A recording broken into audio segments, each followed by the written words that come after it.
online and on the go. News 5 at 6 starts now.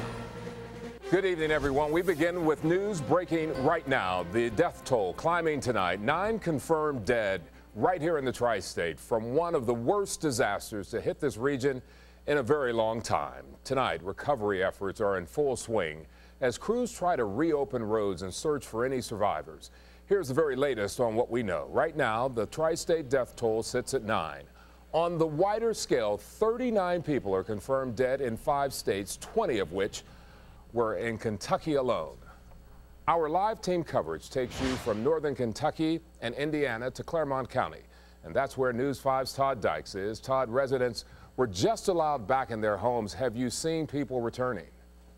I sure have, Curtis, and that is in fact the case. Boy, I tell you, I'm sure it's the same situation in northern Kentucky, Curtis, but the only way you can really understand the impact of what happened here yesterday is to actually stand here in the village of Moscow. That's where we are tonight in Claremont County. In fact, we're at what was a gas station this Friday morning. This was a gas station that was being built. Now, as you can see, it is a pile of 2x4s. It's also become one of the many staging areas for this village. Where the gas pumps used to be, there are pallets of water bottles. Now, right back here within the last 10 to 15 minutes behind me, Curtis and everybody at home, you'll see these utility trucks having just pulled in. Of course, Duke Energy contracting with any number of utility companies to come in and help out. They're trying to get the lights back on. That strategy continues. Of course, it has not happened at this point, just too early. Now, as Curtis mentioned, about 1 hour ago, people did start to head back to Moscow.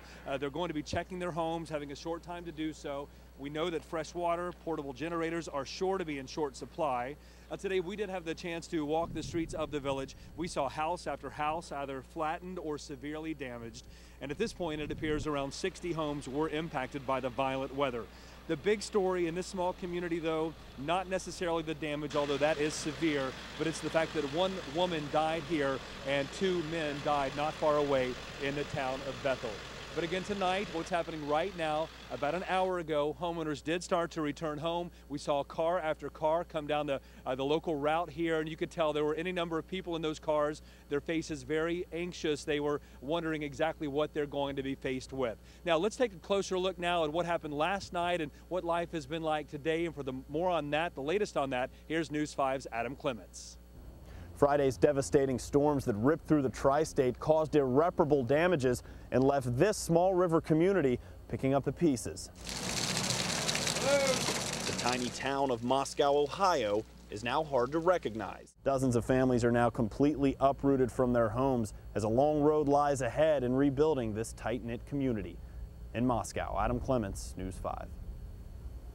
And back here live, right across the street, you'll see a firehouse. You'll also see a giant blue tarp covering the roof. That is obviously normally not the case. That roof nearly ripped off of that firehouse. Now, you saw in Adam's story that Senator Rob Portman spent time in the village of Moscow today. So did Ohio Governor John Kasich. Governor Kasich joined local leaders during a news conference describing what the next steps will be for this village and for other parts of Claremont County hit hard by the storm. He also reflected on what's been a very challenging week for the Buckeye State. It started with a deadly high school shooting rampage to our north near Cleveland and Chardon, Ohio, and it ended with this devastation in our backyard. And then to come down here and 3 more. It's been a tough week for the state of Ohio, but we're resilient. We're handling it, and in all of these circumstances, people are standing up to the challenge, and we'll be fine. The governor of Massachusetts reached out to me this afternoon just to express his concern. As I told the president, we told the Secretary of the Homeland Security, anything we need, believe me, will be coming. Obviously, a lot of eyes from all across the nation and in D.C. focused right here on this part of Ohio tonight. We did talk to a Red Cross official with regard to the shelter. There is one in nearby New Richmond. Last night, 4 people stayed there. Today, that number had already jumped to 17. That Red Cross official saying that's fairly typical in the aftermath of an event like a tornado. That first night, you want to stay close to home, try to find a neighbor with a portable generator if you can. But in the days that follow, it becomes much more difficult, and you're much more tired and exhausted, and that shelter is expected to see many more people. Okay, we're live tonight here in the village of Moscow, Curtis. We're going to be back at 6:30, but for now, we'll send it back to you in the studio. All right, thanks a lot, Todd. We'll check back with you a little bit later. You heard Todd mention the Red Cross. Well, the Red Cross has people on the streets helping the victims, but they still need a lot of help, and the easiest way that you can do that is just with cash donations. That way they can buy the items that they need the most. To donate, you can call the Tri-State office. That number is 513-579-3024. You can also donate at CincinnatiRedCross.org. Now to a tale of loss and personal tragedy as one woman reaches out to share her husband's life with us, even as she tries to understand his shocking death. News 5's Karen Johnson live for us over in Holton, Indiana with her story. Karen? Well, Curtis, first take a look. This right here used to be somebody's bathroom. You can see their tub upside down. Worse yet, this used to be their house. And it's the same story over and over and over here in Holton, Indiana. But for some people, they lost way more than just their home. He was the greatest love of my life. Together, Cheryl. And just sad stories over and over out here. Right now, I can tell you Duke crews are still on the scene. They've been here all day trying to restore power to this area. Where I am standing right now, this used to be another person's home. The second person, he was living in this home. He was also killed. He's 27 years old. I'm told he was originally from Mexico, staying here with friends. Oh, coming up tonight at 6:30, you're going to hear a little bit more about who Mr. Pickett was. He used to play in a local band, very well known in the Independence area and also Blue Ash. And we'll get more into those details in about half an hour. Reporting live tonight in Holton, Indiana, Karen Johnson, News 5. All right, thanks a lot, Karen. Another tough story to tell you about. A 2-year-old girl has been found alive after she was swept away by the storm. The toddler was found in a field in Washington County, Indiana. She was flown to a hospital down in Louisville, where she is now listed in critical condition. Officials say the rest of her immediate family were all killed. Her extended family is now with her. Across the river in Kentucky, Governor Steve Beshear touring the damage in Piner. That's where at least 3 people died, 2 of them a couple in their 70s. The governor sent out his condolences, but he also said the timing of this storm may have actually saved a lot of lives. It's a devastating sight to see, and it happened so quickly. I'm sure that this was through here in just a matter of minutes. Fortunately, at least, it came through in daytime and in daylight so that people could see a little better about what to do. News 5's Allison Montoya is live for us down in Crittenton, another town hit hard by yesterday's storm. Allison? Well, Curtis, we're here this evening in Crittenton, as you just mentioned. It's a neighborhood called the Harvesters, and take a look behind me. The tornado rolled through here on Friday, kind of took out everything in its path, and take a look. This home here was ripped in half, and get this, I just talked to the teen who lives there. She says, thank God no one was home at the time when that tornado hit, except for the family dog. Now, when they got back home, though, to find this, they also found the dog, though, alive on the second floor. However, just down the road here in Crittenton, some other animals here weren't so lucky. So take a look at this. At what used to be the McCardle Hidden Stables located on Old Lexington Road in Crittenton. Now, the owners, Bill and Rhonda, lost everything. Their home, their stables. All right, so as we take another live look out here, though, at the neighborhood here in Crittenton and talk more about, though, that farm on Old Lexington Road. Amazingly, I'm told 1 yearling was found alive underneath all the debris there. So they do have some hope that they can hopefully one day rebuild that farm. But coming up at 6:30 this evening, I'll have more on how the community is pitching in to help out the family. Reporting live from Crittenton, Allison Montoya, News 5. All right, thanks a lot, Allison. More damage now. Just take a look at that. That's Henryville, Indiana. Hit hard. The city's high school suffering a direct hit. Governor Mitch Daniels toured the damage there, calling it a big tragedy. You know, we were listening to Governor Kasich, Ohio Governor Kasich, talking earlier today. He said that they have been monitoring this storm 72 hours out, and you were telling me that this was a historic storm. Yeah, it looks like one of the deadliest storms to hit the United States in the month of March. And at least here locally, we're talking about at least 15 different towns and cities being directly hit by a tornado, and I'm sure many other locations. All right, thanks a lot, Eric. We have complete coverage online with reports from communities all across the tri-state. We have video, photos, even information on shelters and how you can help in this recovery. Just head to our website. Of course, that's WLWT.com. And of course, we'll have much more coverage on the twister coming up a little bit later. On a much lighter note, It could be UC clinching a double bye in the Big East tournament. George Vogel has the nail-biting highlights coming up in sports. And 3 of the 4 GOP presidential candidates making a critical stop right here in the tri-state today. Our own John London tracked them all down. He'll have that story next. You're watching WLWT News 5. In tonight's Commitment 2012 coverage, the Republican rivals crisscrossing Greater Cincinnati today, eventually landing in one place together, Wilmington, Ohio. And that's where News 5's John London spent part of his day chasing down the candidates. Well, Sam's Meats here in Wilmington was going to be a Romney rally point this morning, but the candidate at the last minute couldn't make it. Gingrich, Romney, Santorum, going by alphabetical order, taped a TV show out at the air park here in Wilmington and brought some showtime to other parts of Greater Cincinnati. Right here, Rick. Right Rope here. line at the rally for Rick in blue. If they're disappointed here at Sam's Meats by Romney's non-appearance, they're not showing it. Ohio Senator Rob Portman was the stand-in as these campaigns stay fluid up to Super Tuesday. In Wilmington, John London, News 5.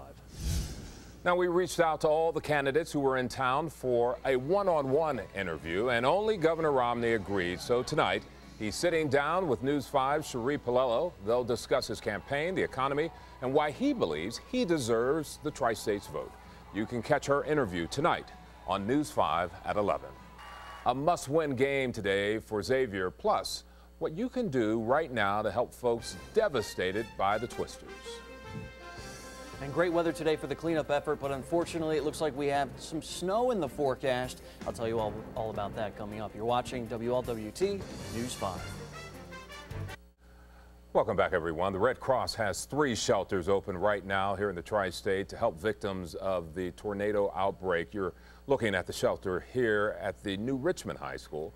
Red Cross has also been stationed at South Ripley High School in Versailles and Grant County High School in Dry Ridge. Now, these places will be open, offering, of course, food and shelter and medical assistance, but they need your help.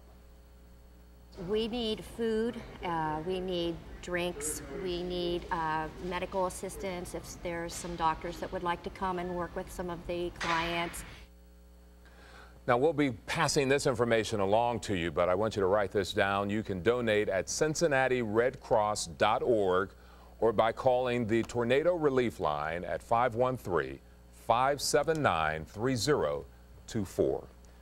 Eric Zarnich joins me. I appreciate what you did earlier because it really adds perspective to how widespread the damage was.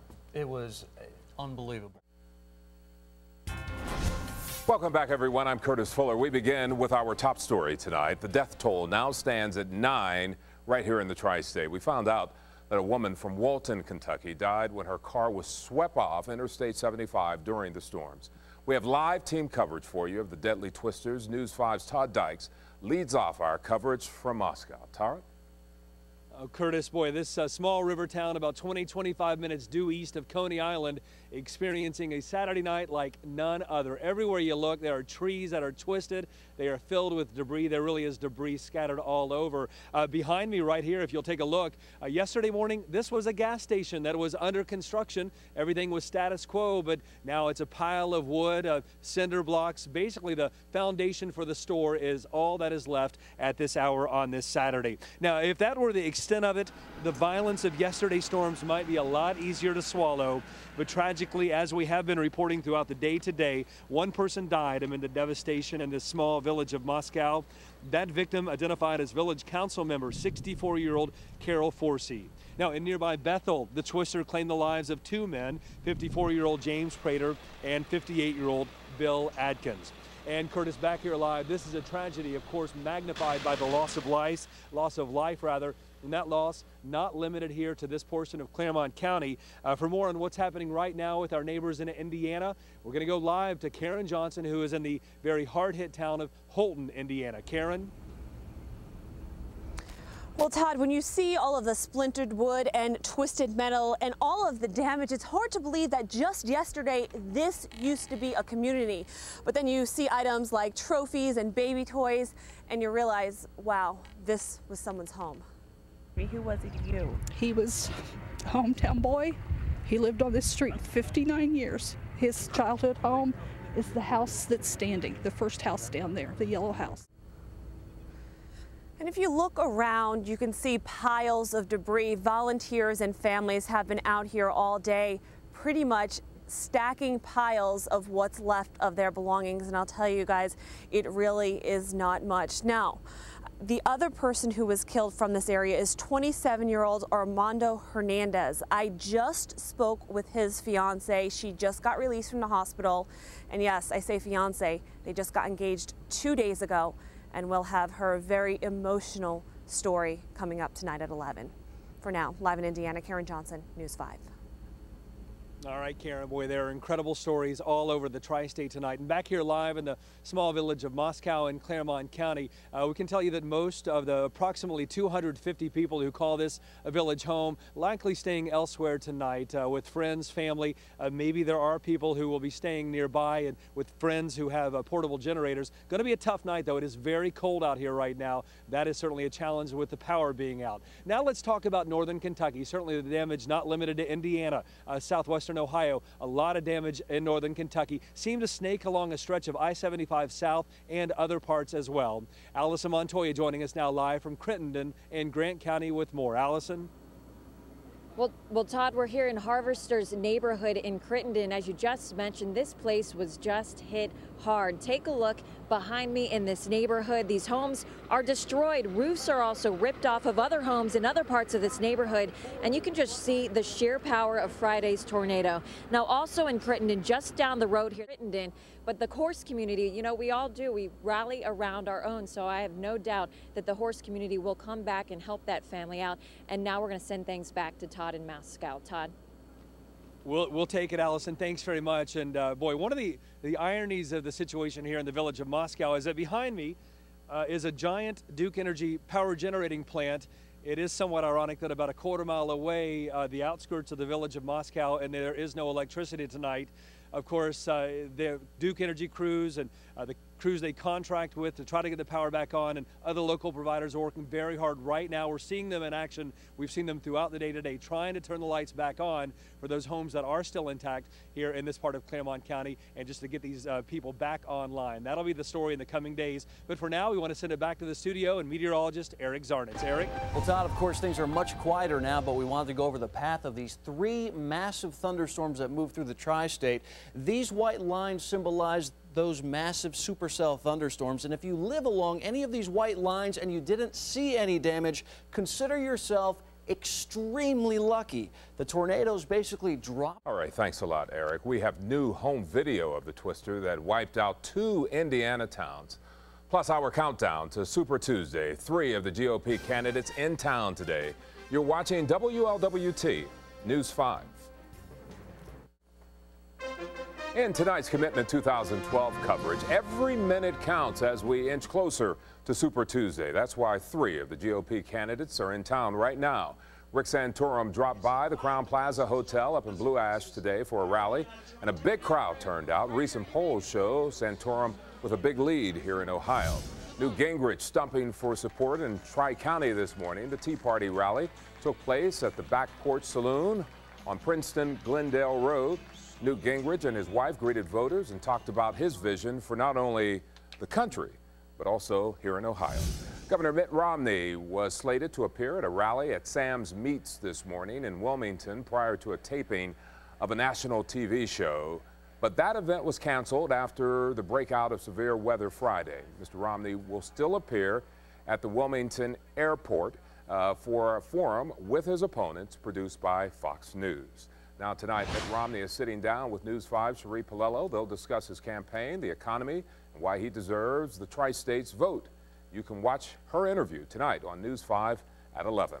Up next on News 5, new home video of the twister that wiped out 2 Indiana towns in a matter of seconds. You're watching WLWT News 5. It picked it up, turned it around, and slammed it into the house. And you're looking at new home video of yesterday's twisters that touched down near Louisville. A driver captured the twister between the towns of Maryville and Henryville, Indiana. You can see how well it's formed and just how big it is. Sheriff's deputies say the Marysville community completely leveled. The Indiana National Guard says roughly 250 troops have been called to duty to try and help folks in Henryville. We're still hearing that people are still missing in Henryville because of the sheer amount of devastation. The junior high school there has been destroyed. For more, let's send it over now to meteorologist Eric Zarnitz. Eric? Well, Curtis, thank God things are so much quieter today. We are dealing with just some